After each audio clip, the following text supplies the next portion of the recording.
Great, welcome. It's the top of the hour. I hear the bell chime telling us that it is now the top of the hour. Welcome to our presentation for the Second Life MOOC 2016. And my topic is going to be about the Community Virtual Library here in Second Life. The Community Virtual Library is, believe it or not, almost 10 years old, and it was formerly called the Alliance Virtual Library. And librarians have been working here in Second Life as virtual world librarians from the United States and across the globe, where we've come together to share the potential for immersive learning in virtual spaces. And one example of this global collaboration, I'll just put a little YouTube link here that you can copy and look at later in the text chat. An example is from Sheila Weber over in the UK at the InfoLit iSchool, an information school, where she shares how to, shares a 3D example of research skills through immersive learning. And there are many, many examples of how to utilize virtual worlds for information literacy, for library science, and for educational purposes. And that's kind of the purpose of the Community Virtual Library.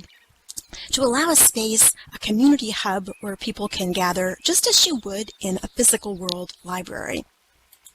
So my role today, I would like to help you understand both the purpose and the potential for virtual world librarianship.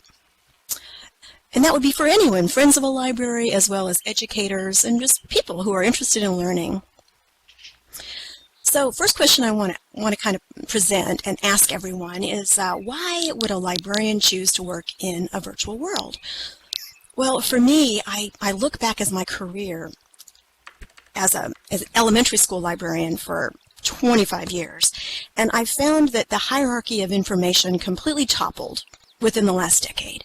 It used to be that students would come in looking for books and print was at the top of the hierarchy, but that's no longer the case. And during the last decade of my career as a school librarian, I became the iPad tech guru where people would come in and troubleshoot their Wi-Fi more often than they would come in looking for print books. And this complete toppling of the information hierarchy made me want to understand how I could learn in different types of spaces beyond the physical four walls of my school. Also, I think another reason that we wanted to explore, that I wanted to explore virtual worlds, and probably some of you do as well, is that we now live in what I call global digital participatory culture. We live in a networked world where we can communicate 24/7 with our mobile devices in our pockets, and that has certainly changed the role of librarians. Also, I think for educators thinking about how to utilize a virtual world, we have to think about how you learn through critical thinking. Deep learning doesn't take place on the surface of just talk and communicating, but it takes place when we collaborate with each other, in collision with each other's ideas, and really think critically. And I'm going to talk a little bit today about what I like to term disposable media, which I think there is a lot of today online in our digital culture. So I'll talk a little bit about that. I think a high level of learning can be found through not just immersion in a fun, gamification of everything, but in an intentional immersion of really important topics that we want to evaluate critically and find the best. Just as in a physical world library, librarians strive to find and evaluate the best content to give their users who come into the physical library. So too in a virtual world library, we want to share the best, the highest quality, and so that's what we would want to do here in a virtual world as well. And I like to think of that as intentional immersion. And as I said, that's one way that you can really think deeply and have a high level of learning. Also, a library can be a community space. Physical world libraries have always been sort of the center of the town where people could gather as that third place outside of the home. And so too here in a virtual world, this community library, the Community Virtual Library, can be a sort of a community space. So feel free to landmark this space, come back and explore, and maybe there'll be some events here that would be of interest to you, both for fun as well as for learning. The back of the slide that I'm showing right now has the castle, which I'm going to share a little bit about later. It's the current exhibit on display here at the Community Virtual Library, and I'll explain what that's all about shortly. So there are so many different ways that we can offer educational content here in Second Life as teachers and as librarians. And another thing that we can do is develop a professional learning network on a global scale. That's one of the advantages that I feel like I've personally had in a virtual world since I've been involved myself for close to 10 years. I've been able to develop a professional learning network on a global scale with learners in other continents besides North America, where I live. I'd like for all of you to type in the text chat where you're currently located. I'll do that first. I'm going to put where I'm located. And as you're typing in where you're located, just think about how we can collaborate in this space, sharing this sense of presence with others beyond the physical where we're at our computers, but across the globe. Here we have Australia. I know that I've met some people at the Second Life MOOC from Italy. I see Poland, and it's wonderful to be able to hear each other and share the sense of presence beyond simply being in an online discussion forum. The example I have on the slide right now is a book discussion that was held right here where you're sitting just last month with the American Library Association, ACRL, that's the Association for College and Research Libraries.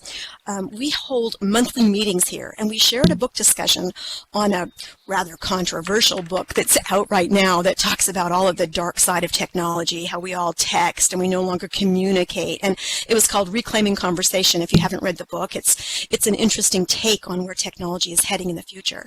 Well, we can collaborate on topics like this and sit together and explore these new ideas in a space like this, and I think that promotes high level learning and critical thinking. And I think Joe right here in the audience is the one who shares the blog from ACRL, and here's the current blog post about that event that just took place here recently in this spot at the Community Virtual Library. You can look at that later in the text chat. I mentioned to you that I believe students now live in global digital participatory culture, and I witnessed that change as a school librarian.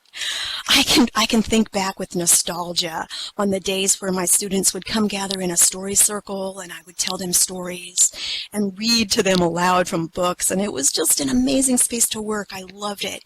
Well then, as things began to change, as I mentioned, our school became a bring your own technology device campus.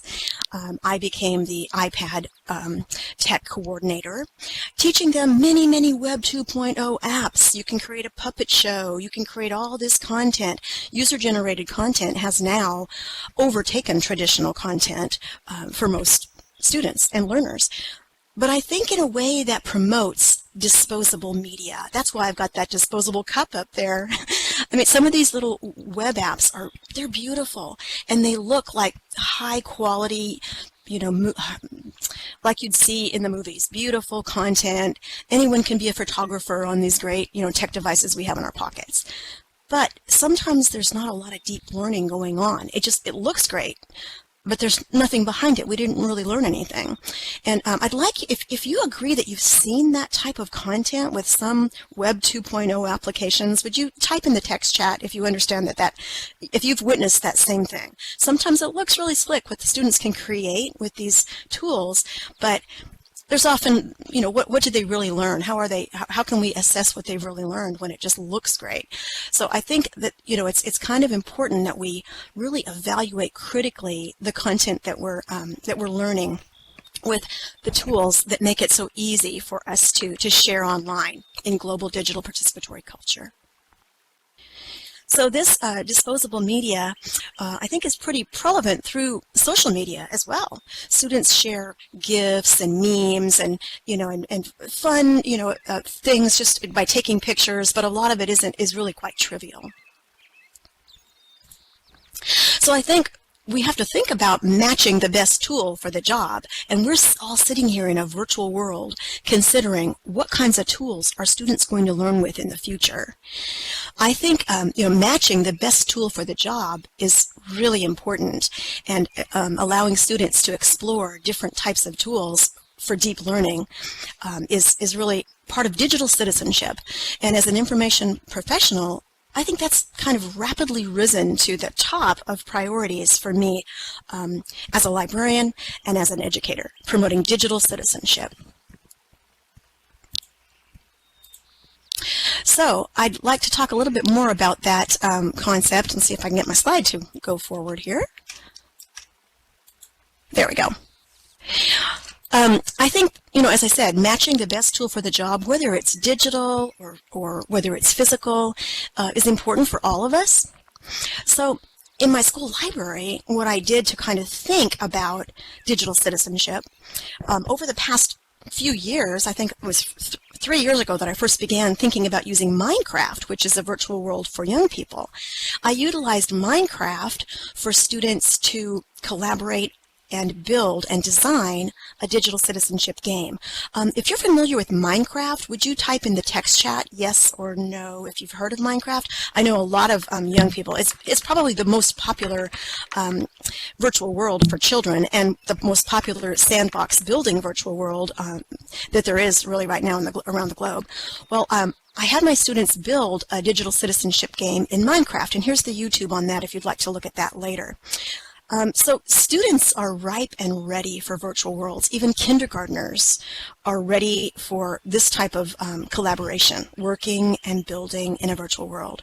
I've had a lot of parents ask me, should I be allowing my child to play in Minecraft? They really want to do that all the time. Well, I think it's important that we balance students' lives in digital culture to go out and explore the physical world, but Minecraft certainly has educational potential. If you look online, you'll find a lot of information about students being able to learn computer code and skills and really embed content in Minecraft. For adults, there's also great ways to learn through, as I said, intentional immersion. The slide that I have up right now was taken at the recent Virtual Worlds Best Practices in Education conference. If any of you went to that conference, if you would let me know in the text chat, you can say yes if you went to the Virtual Worlds Best Practices in Education Conference 2016 that was held last month in March. A group of us librarians here from the Community Virtual Library organized a role play to help at the Medieval Quest. That is the castle that I showed earlier, and right over to my left, you'll see the castle is on exhibit here at the Community Virtual Library. Well, what we did, we dressed in historical costumes of the time of Camelot, and we got to experience what learners may be able to do in the future when young people can come into a 3D simulated environment and interact together to learn. For me as a librarian, what I think of is this would be similar to entering the book. Not simply reading the book, maybe reading about King Arthur and the knights, but actually entering it and putting on those costumes and role-playing together. This simulation was built by Brant Knutson at the University of Hong Kong, and you'll see that I also shot a YouTube video that shares our project and how we did our role-play event, which really was on a global scale. So this is another example of intentional immersion for learning. And I think participating in this way is an example of constructive learning and learning with others beyond the physical walls of a classroom. So I think learning through engagement in 3D certainly can be fun, and video games are certainly fun and can be a high-level learning for students. But I think to embed curriculum content, that's really our goal as educators, not simply to create a fun environment. And I think part of that is first one has to learn the actual tool. and then the important content can be embedded in the tool. And this has been a problem for virtual worlds like Second Life for really a long time, for over a decade. We hear so much criticism about the steep learning curve of virtual worlds. And they do have a steep learning curve. For some people, it takes several weeks to master walking and sitting and clicking and interacting and finding the groups of educators to interact with. And then after several weeks, or maybe even longer for some people, then we can actually embed the educational content and utilize the content for a curriculum. For some people, that is just too much of a barrier. I think those barriers are going to be lifted in the future, however, as this next generation of learners grow up. Those that are already in Minecraft, building, creating their own YouTube channels, they're going to grow up and be ready for this. So those of us that have been in virtual worlds for a while realize that that is certainly on the way. And this deep learning does take place when it's embedded and provides critical thinking. So both the Minecraft Club that I mentioned, which was an after-school technology club in my school library, and the Medieval Quest project with learners, adults around the globe, both are examples of what I'm calling intentional immersion. So what else are librarians doing in virtual worlds, as well as educators? Well, for librarians, as I said, our goal is to collaborate and gather and evaluate the best immersive learning environments that we can find in virtual worlds, and then share them with others. And that's one of the purposes here of the Community Virtual Library. Whether it's museums, 3D museums, historical simulations, science exhibits, science simulations, math exhibits. I had one math teacher that threw out into the virtual world millions of cubes for me to walk through. And I know as a classroom teacher, years ago I taught first grade, there was no way I could have given the students 1,000,000 math cubes. It was hard enough to gather up maybe 100 math cubes that we'd dumped out of a tub onto the classroom floor before it was time for lunch. But in a virtual world, you can do these things that might be impossible in a physical world. Here at the Community Virtual Library, we have a lot of different presentations on library and information science related topics, as I mentioned earlier. So if any of the Community Virtual librarians are here, if you have a project that you've done that you'd like to share in the text chat, feel free to type that in as an example, because it would be really difficult for me to share all of the different things that have gone on here at the Community Virtual Library over the past 10 years. But as I said, book discussions, exhibits and workshops and conferences that are very cost effective. When I travel to information literacy or library conferences around the world, like ALA, it gets very expensive. You have to pay your airfare, your conference fees, your hotel fees, and here we can all, for very inexpensively, share that same type of content. So the benefits of that are quite obvious. If you're interested in collaborating with some of the librarians and joining the Second Life group, there are so many groups in Second Life that will help newcomers develop their professional learning network. The group here is called the Librarians of Second Life, and you can feel free to join that group. There are many other groups that you can join, so we'll talk about that in a little bit as well. One of the main goals, I said, of the Community Virtual Library is to try to gather some of the content and share that with different residents, as we call them, of Second Life. So I'm going to type in the text chat here a resource that is a spreadsheet of many of the different sims that are currently available in Second Life that you might want to go and visit. And here's the document that you can look up later. Also, if we have time in a little bit, we can walk up to the main library and click on a little simulation of a card catalog. And if you're older, you may have actually visited a library that had a physical card catalog. My students didn't know what that was. When I left my role as a school library, they didn't know what a card catalog was. They'd never ever seen one. If you would type a Y in the text chat, have you ever seen a card catalog where you pulled out the drawers and you would flip through them and look up a book and then physically walk over to the shelf? I mean, I think some people have never even seen such a thing. Great. Some of you are old enough to have seen one. Well, this document that I gave you would be similar to a card catalog, but it's a spreadsheet. And online card catalogs, there's, we're metadata, we're moving towards everything going digital. But I think it's kind of fun to go up there and see a simulation of a physical catalog. And when you click on it, it gives you this link to some of the Sims and virtual world content resources that librarians here are gathering. And I would mention that we're all volunteers. There's not one particular library here at the Community Virtual Library that funds the money to keep this library going. We are all volunteers, and this is a nonprofit organization. So if you see one of the little donation boxes and you want to donate a few lindens, feel free to do that. I think all of us that are volunteers here do this because we really think this is an important way to explore how libraries in the future, are going to continue. What's the library of the future going to look like? So I think, that's kind of why we continue to do this. As I said, there are other groups beyond the Librarians of Second Life. Another group that you might consider joining if you're new that can help you as an educator is ISTE, the International Society for Technology and Education. And I would like to say that a couple of the ISTE leaders are going to be presenting this coming Saturday here at the Second Life MOOC. And the Virtual Pioneers, another group that is really a great way to explore all of these virtual world sims here in Second Life. And I'm sure all of you realize Second Life is not the only virtual world. And I personally have explored many other virtual worlds in OpenSim, InWorlds, Reaction Grid, the list just goes on and on of all the other virtual worlds out there.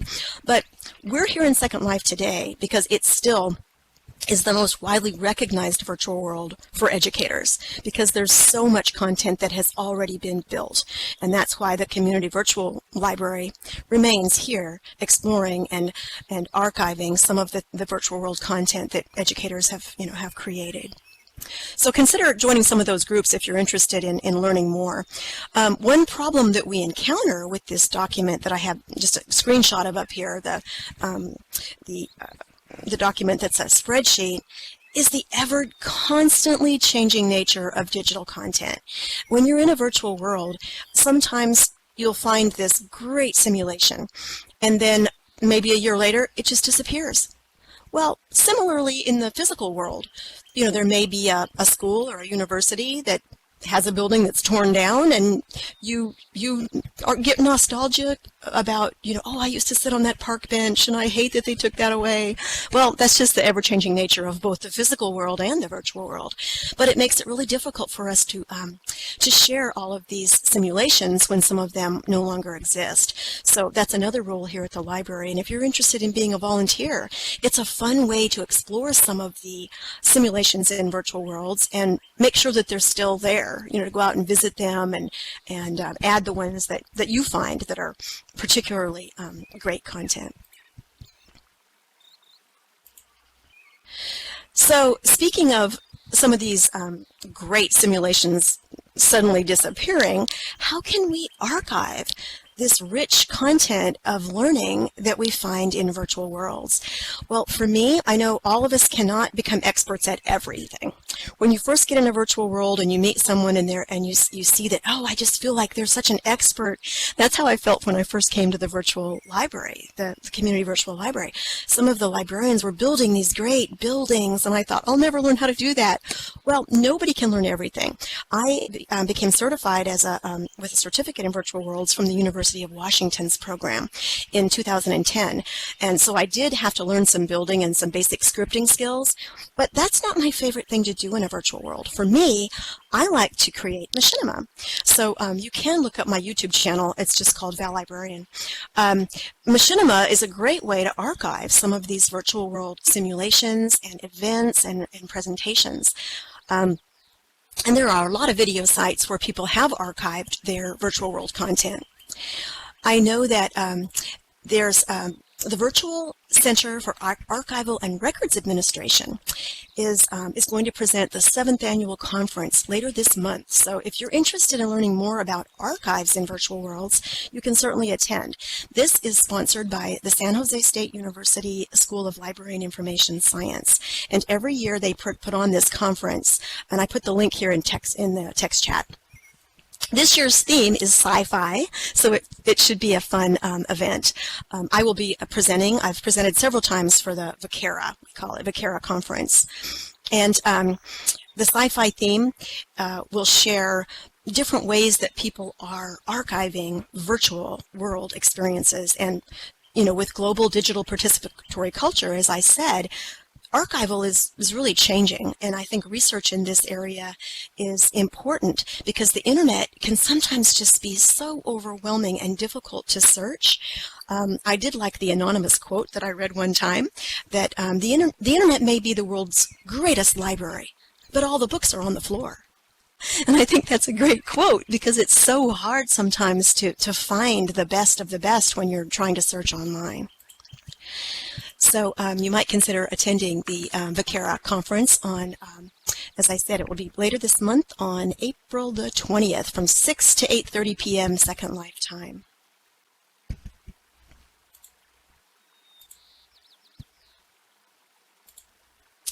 So my purpose today to talk to you about the community virtual library, as I said, was really to highlight the purpose of a virtual world library and the potential of a virtual world library. And as I said, I feel like we all live in global digital participatory culture.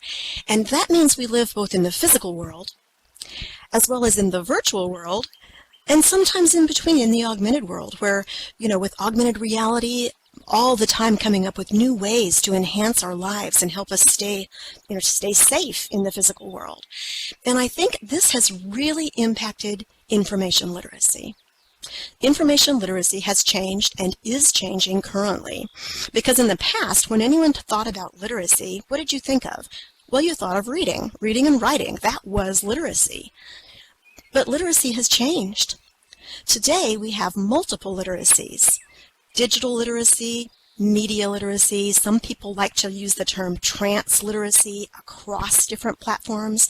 Some people like to use the term meta-literacy, which is an overarching about, meta being about and beyond literacy. Most librarians and information science professionals really prefer the term information literacy because it covers all of these, from reading and writing to different formats of media to digital, global digital participatory culture. So I think getting hung up on any particular nomenclature can be a problem, but I realize it's changed, and that's that we all can accept. It's changed, it is changing, and we need to think about how we can help learners in the future as information professionals. So, just a little bit about that. Where are we going? What is the future? Where are we in this global digital participatory culture that I'm speaking of? And what does that mean? So for me, what I like to think about, I've been giving this a lot of thought over the past few years because, as I said, my library changed. I remember back in about 2008, literally feeling one morning the sensation of my library shaking underneath my feet. I looked around this beautiful room thinking about, what's it going to be like in 10 years? It's going to be nothing like it is today. So I began to go on a little philosophical quest, and I began to think about how culture has changed. Art and literature reflect culture. And so I began to think about the modern age and how is that changing. So I read, and if, for those of you familiar with just some of the basic philosophical eras, modernism was an era where, print was really king in the modern era. And modernism moved towards postmodernism. And if you do any reading about postmodernism, you can read a lot about deconstructing everything, deconstructing the narrative. And that was just such a huge era of poking through the holes of everything and deconstructing it. And I really wanted to understand what that meant. So I began reading about postmodernism and reading all I could read about it. And as soon as I got a basic understanding of what postmodernism is, I read that it is over. I barely got to understand it, and it's already over. Now, this may be something that you're struggling with. Well, what does that have to do with libraries, and what does that have to do with Second Life? But it really does relate.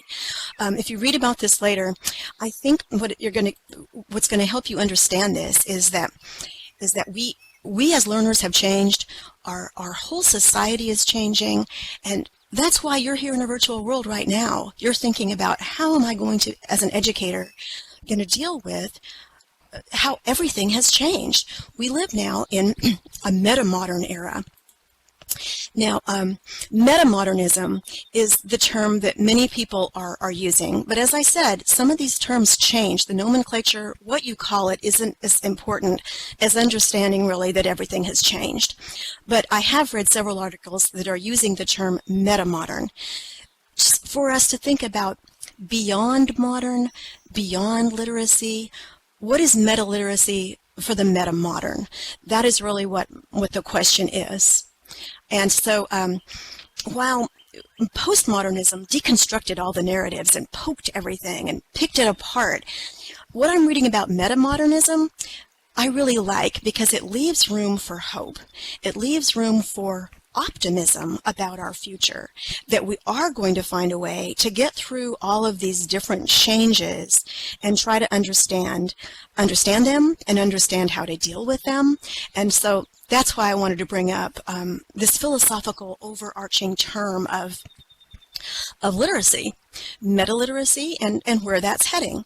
So I think it's kind of interesting, and I think this sci-fi picture up here sort of illustrates that we do live in physical, augmented, and virtual worlds. I want to point out, though, here we are as an avatar in a virtual world, but all of us realize that behind each one of these avatars is a real person, a real living person. And so I think that that's the important thing for us to understand. Whether or not you have an avatar, you live in a virtual world. All of our students do, because all of our students live in global digital participatory culture. So we're just at a point here standing in a virtual world and discussing this, really utilizing the tool in a way that bypasses the physical wall. And that's really an interesting thing. But as I said, it could be just a disposable app that I was sharing with you and a quick little link to a discussion board. But instead, here you are with me, with a sense of presence that we're all together. Now, if you have experienced that sense of presence, would you type a Y in the text chat? If you're believing that perhaps there is a use for that sense of presence to be more important than the quick disposable media that I was talking about earlier, I think that's the point I want to get across as to why would we have a community virtual library. Because developing a community hub is important for our future. Great, I'm hearing some people that agree, and I know I got off on a philosophical tangent there, but I think it's important that we really understand the overarching theme of the purpose and the potential for a virtual world. I have some resources here to share as well about the evolving formats of libraries from the old card catalog through virtual worlds and 3D simulations. And then also I've been exploring a bit of virtual reality that's coming out soon. How many of you are familiar with the Oculus Rift and some of the virtual reality head-mounted displays that are coming on the news recently? I think just last week there was a lot of talk about Oculus Rift being on sale for the early adopters. And so I've been exploring that and going to some virtual reality meetups around my city, which is a tech hub. There's a lot of developers here in this city, so I've got to try some on. I've tried Oculus Rift and several other Microsoft HoloLens, several of the other head-mounted displays. So I just want to point out that I don't believe that virtual worlds are going away. My goal is to continue working here at the Community Virtual Library, exploring other virtual worlds, because currently virtual reality head-mounted displays are a completely different experience from virtual worlds like Second Life. My take on virtual reality headsets, and I've tried several so far, they're a great immersive experience, but they're a bit from the one-person perspective, your head is sort of like the mouse. Wherever I look, that's where that's what I'm seeing. I'm in a 360-degree panoramic view, which has its benefits, but that's certainly not as interactive as sharing this space with you, where I can zoom in on each one of you. I can IM on you. I can send you a message. I can collaborate with you and talk with you one-on-one or as a group. There's not as much interaction so far with the virtual reality head-mounted display. So as much as I would like to explore that as a potential for libraries, and I think there is a potential for libraries, it's a different thing. And who knows how that's going to evolve in the future. Perhaps there'll be some merging of virtual reality and virtual worlds. But for now, I think it's safe to say that virtual worlds are still an important place for educators to be professional networking and sharing intentional immersion. So while you're looking at those references, I'm going to see if anybody has any questions for me. And then I want to share a little bit about the exhibit that we have on display and tell you a little bit more about the Community Virtual Library. Does anybody have a question about virtual world librarianship or the Community Virtual Library?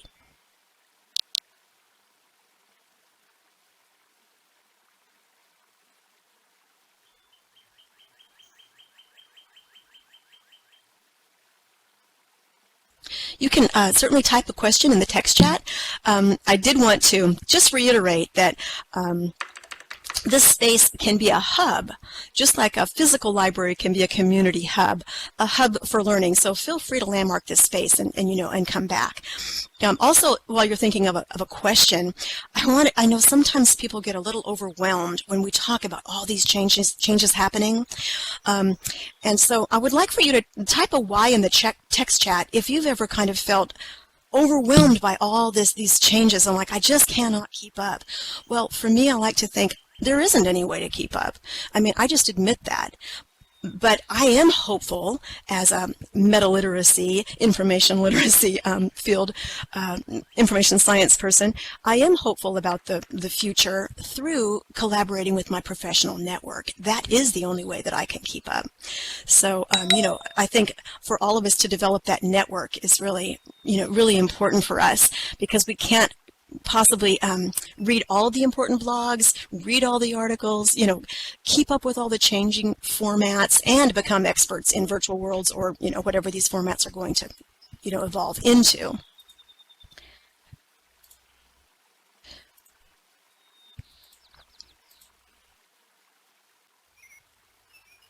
And I just want to also say in closing, before I talk about the displays here, as I said earlier, digital citizenship is now imperative. That really is my role as an information literacy librarian, to help people not just learn how to navigate physical resources, which was a role probably 100 years ago, but to help people become digital citizens. And that is a really seriously lacking problem today, because so many people have adopted social media and all of these global digital participatory culture tools without understanding their role as digital citizens. If you see over here to my left, the huge castle that's on display over at our exhibit area, you'll see I have a slide up there that says we're having another role play planning event. We're going to kind of debrief our Virtual Worlds Best Practices in Education conference experience and possibly plan another role play. So if that's something that would interest you, you'd like to kind of see what that's like, anyone is welcome to join us on April 11th. At 6 p.m. Second Life time. Also, I would like to share with you some of the things that are on display here at the Community Virtual Library. So I'm going to ask everybody to stand up, and we're going to take a little walk with me. So I don't want anybody to get lost, but we're going to walk actually up the hill to my right to the round-shaped building. The round-shaped building is our Community Virtual Library reference desk, just like you might find a reference desk at a physical world library. So if you'll follow me, we'll walk up to the reference desk and take a look.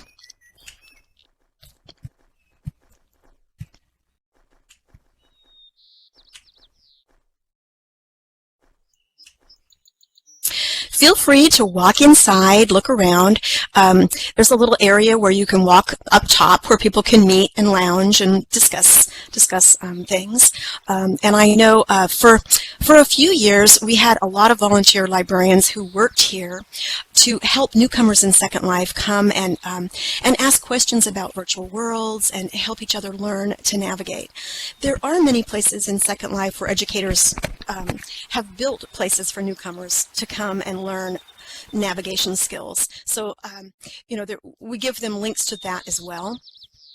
But this is a space where you can feel free to explore and look around.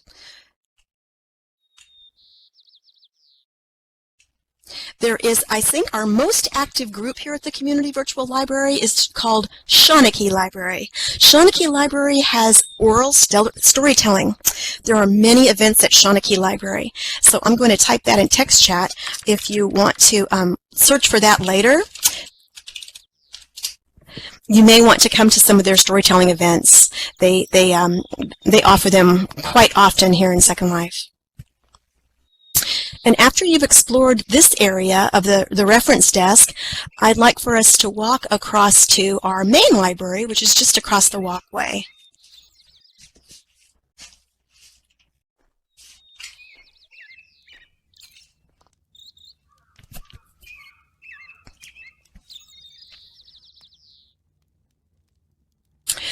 This is our main library, and as I mentioned, you can click on simulation of an actual card catalog right here to my left, and it will take you to the link that had that document that shares all of the virtual world links to simulations and different spaces here in Second Life. Feel free to come in here and explore anytime. There are links to Gutenberg Project books online, and many of these books here have links. Now, I know some people criticize virtual worlds for creating spaces that are simply replicas of physical world spaces. When a lot of universities first came into Second Life, people were tempted to build a university that looked exactly like their physical world university. And then some people said, well, why build something virtual exactly like the physical when you can get so much more creative? You can build something up in the sky. You can build something underwater. You can, you can just let your imagination fly.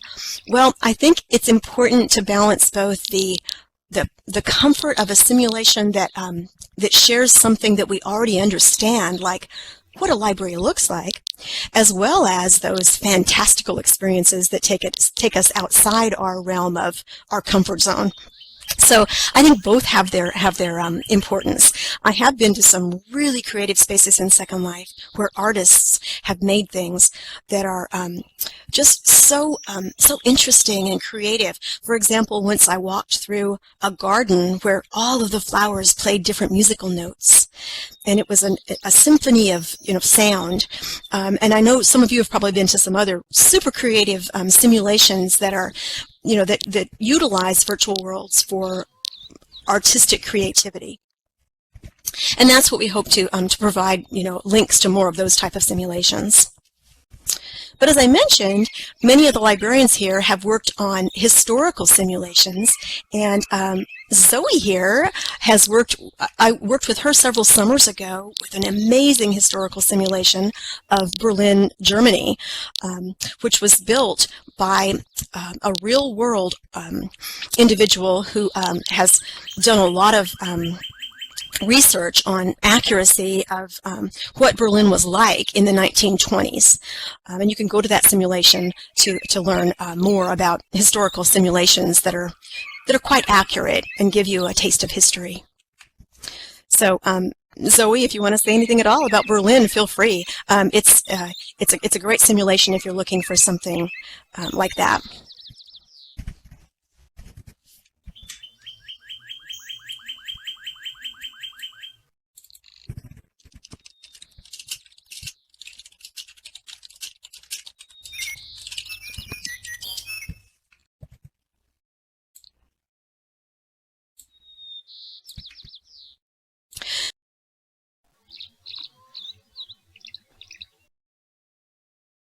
Hopefully you can hear me all right. Let's see if we can walk back down to our initial area where we were gathering down at our auditorium area, the outdoor auditorium. And that's just straight down the pathway where we started.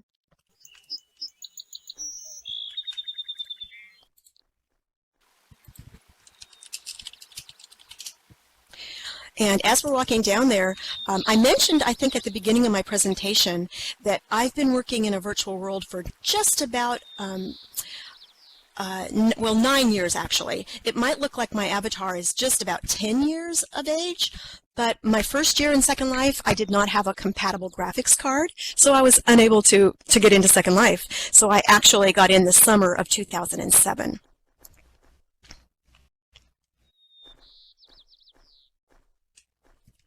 So if everyone would gather back over this direction when we've all got together, I want to walk over towards the castle where we're currently on display in just a second and show you a little bit about that. But I want to make sure everybody sticks together because it's actually on another sim, and you will lose your voice. You won't hear me if you do not cross over all the way to the castle. So I wanted to point that out. Let me put that in text chat in case somebody loses voice.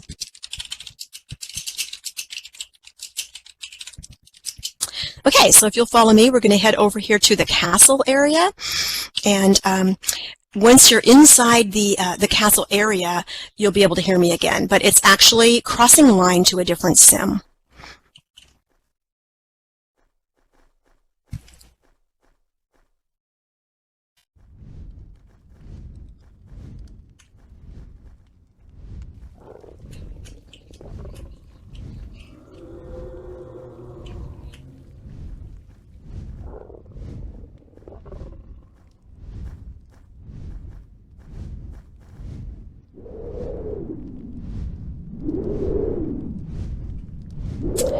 Okay, if you're hearing music, you can turn it off up at the top right of your corner, and then you can hear me.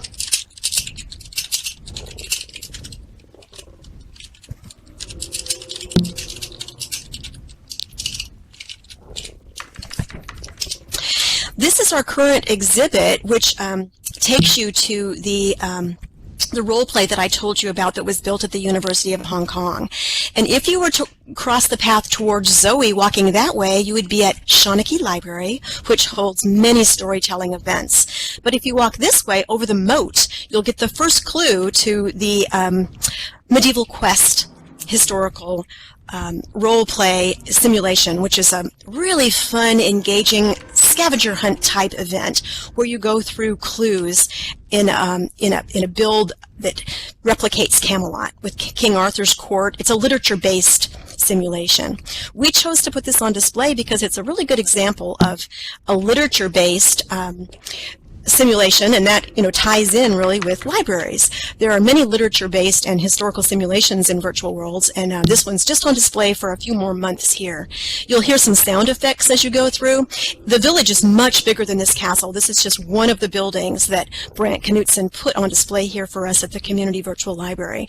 But if you click on the golden lamp, if you cross over the moat here,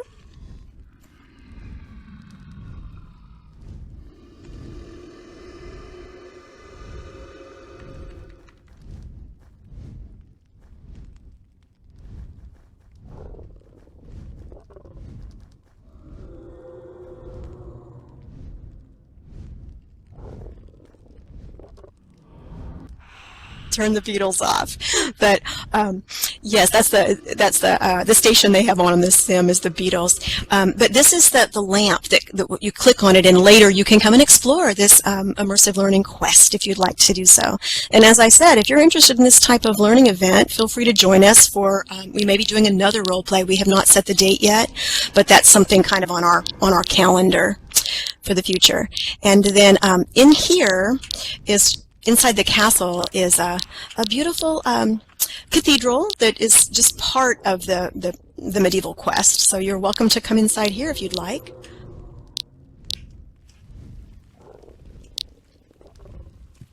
This is just one of the many clue areas that are at the medieval quest.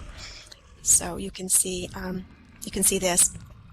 So if you take that quest later, you will be given clues. You have to read them very carefully. First time I did it, I got completely lost. So it's, I think it's a good example that, you can, there can be some difficult learning in, in virtual worlds where it's not always easy just to go through something. It requires, a bit of a hunt and a learning curve. But it can be really engaging to bring students in spaces like this. So just an example of a demonstration of a historical learning environment. And this first clue, if you go over to the quest, some people who are new haven't actually even learned how to fly yet. If you hit your E key, I'm going to do that. I'm going to take my E key and fly up a little bit and over to the back of the altar area here. And then if I drop down, this is the area of the first clue at the quest. I'm not actually going to go into it, but I clicked on the door, so you can see there's a secret door back there. But I'm going to leave that for you to explore later. I'll just let you see the hidden door back there, and then I'll come back out, because we don't have time to actually go on the quest today. But that kind of shows you that there's surprises all over the quest where you have to click on things and hunt and find them. And our job as role players, dressed in costume in historical attire, was to help people that were new to navigate the clues as well as experience what it was like to be in that time period. My role was to play a character called the Lady of Shalott, which is a poem by Sir Alfred Lord Tennyson. And so I was dressed as the Lady of Shalott, and as people came by my station, if they were lost, I would give them a little hint and help them, navigate their space. This also led me to read the poem, which I had never read. It's a long poem in 4 parts. So I mentioned to the leader over at the Shawnee Library that she might be interested in a reading of that poem, and I got to do that recently. I read the poem to a live audience. So I think all of this shows you examples of how a librarian can use a virtual world. I can use a virtual world to gather resources and share them. I can use a virtual world to allow you learners to come inside of things like books instead of just read them. And I can do readings of a poetry reading, a storytelling, all of the things that I would do as a physical world librarian, I can do here also in a virtual world. So I hope you I hope I've made it clear that there is a purpose and potential for virtual world librarianship. And I didn't ask how many of you are educators. If you would type in the text chat whether you're a librarian, an educator, or simply a learner interested in virtual worlds. If you're an educator, perhaps you could tell what age group educator you are, if you're for adults or young people. As I said, I worked as a school librarian and educator, elementary school librarian for many years. Then I taught at the university level, so my background's really been from kindergarten all the way through college.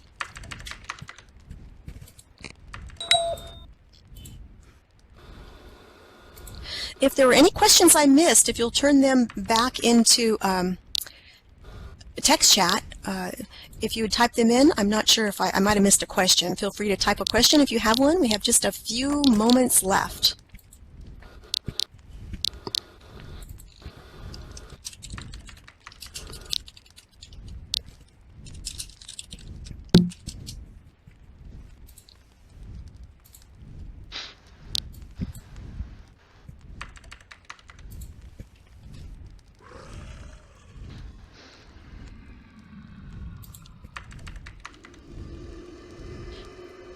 Thank you so much. As I said, the Community Virtual Library is not simply open to librarians that are part of the American Library Association, but really on a global level. We have members from just about every continent. So, it's we do have a collaboration and a partnership with ALA, particularly for the ALA Virtual Communities in Libraries member interest group, and then the Association for College and Research Libraries Virtual World Interest Group. Those are 2 groups that meet here regularly at the Community Virtual Library. But we offer our space for people around the globe. So if you know of other information science field professionals that are interested, feel free to have them join our group, and they are welcome to utilize our space. We have on our calendar, in fact, I can look that up, we have some fun events, dances, where the Friends of the Library, I think they call them the info groupies, meet. And they have dances and just fun times together. I'll grab that calendar real quick. The calendar should be updated with some upcoming events soon, more events that you could come to. As I mentioned, the Shawnee Library is very active, and so perhaps I'll see you over at some of their storytelling events.